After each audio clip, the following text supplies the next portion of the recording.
So in October 2020, my friend had been back in town for her birthday. And one of the things she really wanted to do was go out for breakfast and just spend a day downtown to just celebrate her life and celebrate, a new year of life. And so I'm always down for downtown trips. I love downtown Toronto. I love living in the suburbs, but I love being in the city in the daytime. And so I was like so game, obviously, to celebrate my friend's birthday and to be in that area again. I hadn't been there for a long time. And so, yeah, we had breakfast in the morning. We went out to an outdoor, basically rooftop. And we basically ate breakfast, had a great time in the cold. It was cold, October, so it was kind of cold, but we had an amazing time just eating at a new place and being in a really beautiful setting. And then after that, we just explored. We just explored the city, walking around to different shops. On Queen Street, there's so many different things happening there. We went to some shops. We used to be like big time thrifters, so we went to one of the shops called Black Market. They have like a lot of low price cool things that you can buy. We even saw the SARS rally. There was a SARS rally in Toronto happening. We had no idea it was happening at the time, but yeah, that had been happening. So we kind of walked through the crowds and just like learned more about why they were rallying and what was happening in Nigeria and other related countries. It was just really interesting. Like so many things were happening downtown that day. And there was one moment in particular that stuck out the most that day. And it was when we were on the corner of, I think somewhere on Queen Street. We had passed this guy. He was sitting on the corner of the street with his piano and he was playing music. It was very eclectic music. It was like jazz meets, I don't know, something. It just wasn't common. It was very different.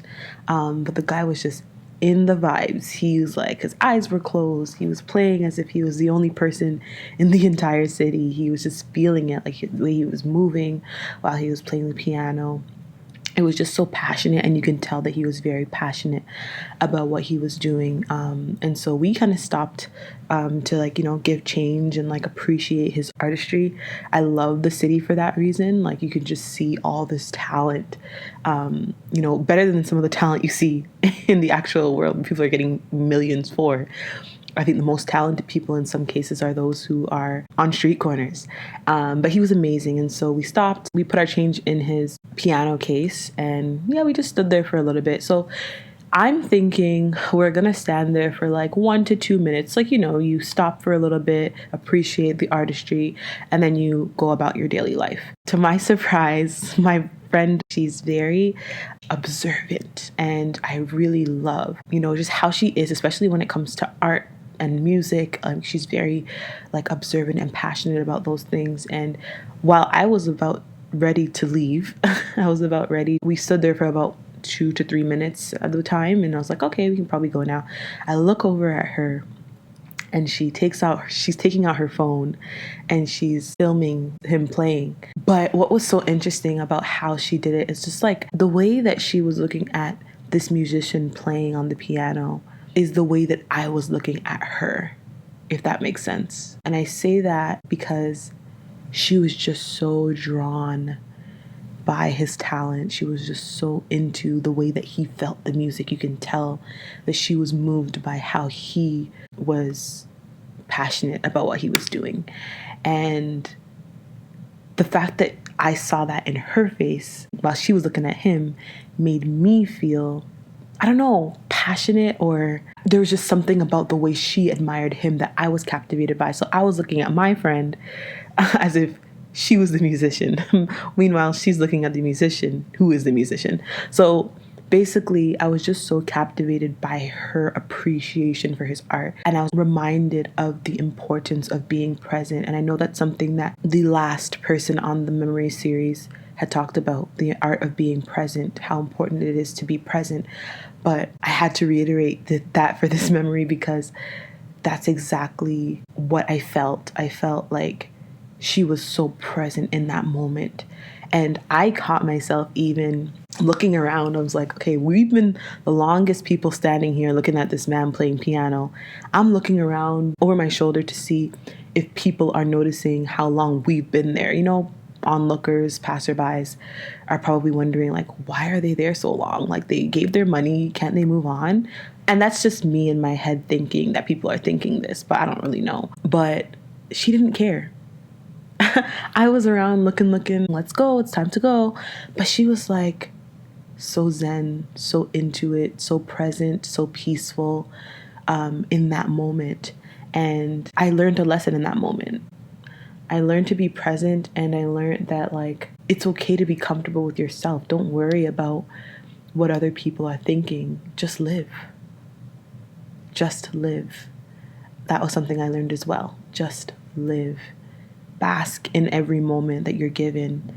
Don't allow what other people might think to suppress your experience or to interrupt or impede on your experience. Another thing I learned is, like, be comfortable with yourself. Be comfortable with just being. And I think in being comfortable with yourself and being comfortable in how you move, you can find a joy, a type of joy that sometimes other people just can't understand. The Bible says it's like joy unspeakable and full of glory. I think when we're able to know who we are and be comfortable in who we are, we can actually tap into that joy. Wow, that's amazing. So, like, after that day, did life change for you? Did you approach life and being present differently? Well, yeah, I think it really changed things for me. I wish I had that moment sooner, actually. I feel like I really, like, everybody always says, like, stop and smell the roses. Is what they say, stop and smell the roses. But, like, I really understood that day. And that was only October 2020. And so I realized, like, wow, how many moments had I overlooked my present and suppressed my experiences by thinking of what other people were thinking, if I did this or if I did that. Like, how many times did I allow my mind to stop me from living and being present? And so I wish that I had experienced that a lot sooner, that day in general, because living and basking in the moment really changed the game. It changed the game 100%. And so after that moment, I just became so much more appreciative for life and for the many details that make up life. Even in prayers, like, it's like, God, thank you for the fresh air that you've given me. Thank you for this quiet town that I live in. Thank you for the trees. Thank you for the sky. Thank you. Just simple things that we know we can all like creation. We pray for creation and just being grateful for creation. And so I feel like, yeah, like, it's caused me to be more intentional in my conversations. I feel like I'm already someone who likes to listen when I'm in conversations with friends or family, but it just taught me to be that much more present. Like, I look at people differently when I'm looking into their eyes to talk to them. I don't know if this doesn't sound creepy, but I look at them differently. I'm studying them, I'm listening to the tone in which they speak and, giving my full self to conversations, seeing every single moment as a privilege to experience. And so, yeah, it's changed everything. I look at times past when multiple loved ones who are no longer here were there in my life, and I wish I was more present then. And it's not that I wasn't present then. It's just that I wish I saw the value in every single moment and detail at that time the way I see it now. I'm just thinking, like, whoa, how would life be different? And how much more would I glean from these people who I love so dearly, who are not here anymore? How much more would I glean from their lives and their wisdom and their presence if I had the mindset that I have now then? I don't know if that makes sense, but yeah, that makes so much sense. I love that you said basking in every moment because you can't get them back. I think that's the beauty in being able to live moment by moment, is the fact that you get to experience each moment. I love that you also said be comfortable with yourself. Be comfortable with yourself, because it's when we're comfortable with ourselves that we can be our full selves. And when we can be our full selves, when we are our full selves, it's easy to be present. We're comfortable in who we are. We're confident in who we are. Our mind can't play tricks on us or games on us because we know who we are. And that's the beauty also of just having relationship with Christ, because relationship with Christ, true communion, and time spent with the Lord, he really does reveal who you are. He reveals your identity. He peels back the layers of the onion of life. The closer that you are to him, the more that you see who you are in him as an individual. And so I think that's beautiful. To be comfortable with yourself is making it easy for you to be present, because you're not battling with mind games. You're not battling with lies of the enemy that try to tell you who you are or confuse you about who you are. And then when we tap into our full selves, we find that joy. We find that joy in being unique. We find that joy in being called and being chosen and being who God has created us to be. We find joy in individuality. We find joy in being different. People always say, like, what kind of world is it if everyone's the same? That's not a fun world. You find joy in being, one grain of salt in the earth that has its own flavor, that adds a different spice to the recipe. Yeah. And so, I guess I wanted to just share this memory to continue the message of being present. I think it's just so important. It's such a simple thing. Some people talk about it a lot, but I don't think we really understand the importance of that. To see a plant waving in the wind, to see the clouds move across the sky, I love like being around water. I love being at lakes or beaches. I just love nature. I love sitting in nature, writing in nature. It just gives a different vibe. And I think that like our surroundings teach us so much about life and about ourselves. That's why I love Toronto, because it has so much character. Being in such a busy environment, one moment it could be quiet, one moment it could be really loud, and then something's happening over here and something's happening over there. But if you just focus amongst all the chaos, if you just focus on what's really happening, it's just such a beautiful thing.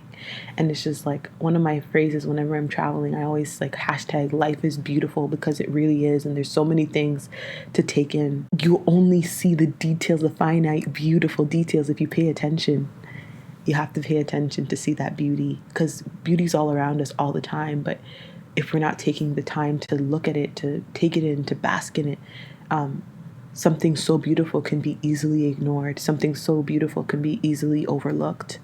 And so, I think this whole memory is just teaching me to slow down and just take in the beauty of life and take in the beauty of the world that God created, the people he's created, the things he's created, the nature he's created. Everything that he's created is just so beautiful, but we need to be aware to that beauty, and not devalue the beauty by not paying attention, but give it the decency to slow down and to pay attention to it. Wow, that is so amazing. Thank you. I think the power of presence, so important. I love this message, and I think it can never be stressed enough. So I know you were feeling nervous about sharing something too similar, but don't worry, because I think it's a message that needs to be said over and over and over again until we as people get it. Life is a gift. Every moment is a gift. Every person we commune with is a gift. It's important. That's the word, to slow down, to bask in every moment, because we can't get them back, and to be present, because there's so much beauty and so much character and so much to be learned that exists around us. Yeah, exactly. Do you have anything else to say? No, no, Caroline, I don't. But it's been a pleasure to talk about this memory, and I hope that someone learned something from it. Well, thank you so much. Your memory is actually the last. So this is the end of the memory series. I just hope that you guys were blessed. Let us know how you felt about all the memories that we've shared. Did any particular one stick out? Let us know. Look out for whatever other series we have in the future.